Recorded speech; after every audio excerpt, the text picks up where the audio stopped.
O Jelly Star da Unihertz é o smartphone Android mais pequeno do mundo e o melhor é que já o podes comprar através do site oficial da marca, do AliExpress ou até mesmo da Amazon. No último vídeo que fiz acerca deste smartphone, o mesmo estava apenas disponível para compra através da plataforma Kickstarter. O que era excelente, pois dava para comprá-lo bem mais barato, mas infelizmente recebi muitas mensagens e comentários de utilizadores que não estavam a conseguir fazer a compra através da plataforma. Mas agora, finalmente já o podes comprar sem ser através da plataforma Kickstarter. Claro que o preço é ligeiramente mais caro, mas também não é assim muito mais caro. E se o comprares, por exemplo, através da Amazon, já sabes que vais ter aquelas regalias a que nós já estamos habituados. Só para relembrar, o Jelly Star tem um ecrã LCD com apenas 3 polegadas e a sua bateria, apesar de ter apenas 2000 mAh, conseguimos aqui facilmente mais de um dia de autonomia com muita utilização, o que é bastante aceitável. A sua traseira faz muito lembrar o Nothing Phone, já que a mesma é transparente e com luzes LED, que tal como o Nothing Phone, podem ser personalizadas para notificações, chamadas, músicas, etc. As câmaras também são uma agradável surpresa. O sensor traseiro tem 48 megapixels, enquanto que o sensor frontal tem 8 megapixels,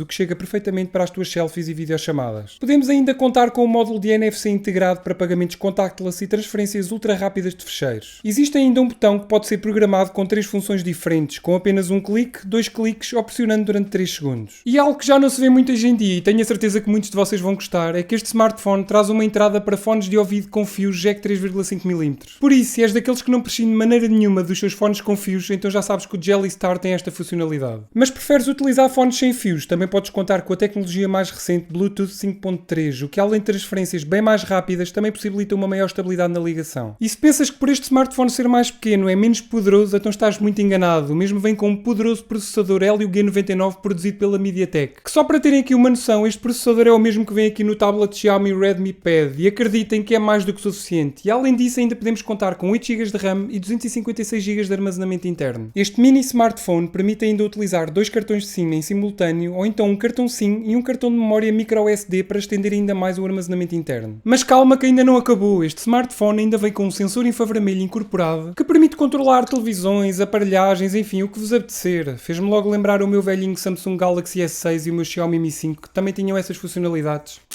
Tenho mesmo muitas saudades desses smartphones. Depois podemos ainda contar com um sensor de impressão digital na traseira, GPS, rádio FM e ainda a função USB OTG integrada. Eu vejo este equipamento não só como o smartphone ideal para ter como reserva, mas também como um smartphone secundário ou até mesmo um smartphone de emergência, ou então simplesmente para quem gosta de smartphones mais pequenos, o que é bastante difícil encontrar hoje em dia. Mas também é o smartphone ideal para crianças, pois além de pequeno, também é extremamente poderoso e não fica nada atrás de smartphones bem mais caros. E como sempre, na descrição deste vídeo tens lá todos os links para conseguires comprar o Jelly Star e outros equipamentos sempre aos melhores preços e com segurança, por isso aproveita. Mas e tu, o que é que achas destes smartphones mais compactos, como por exemplo aqui o meu iPhone 13 mini, e também do facto das fabricantes estarem cada vez mais a deixar de os fabricar? Espero que tenhas gostado do vídeo, se gostaste já sabes, deixa aquele like que é muito importante e ajuda mesmo muito o canal. Subscreve e ativa o sininho para não perderes todas as novidades e todas as notificações. Vê estes vídeos que eu coloquei aqui ao meu lado que eu tenho a certeza que vais gostar. E claro, se tiveres alguma dúvida é só deixares aqui em baixo nos comentários. Bem pessoal, obrigado a todos e fiquem bem.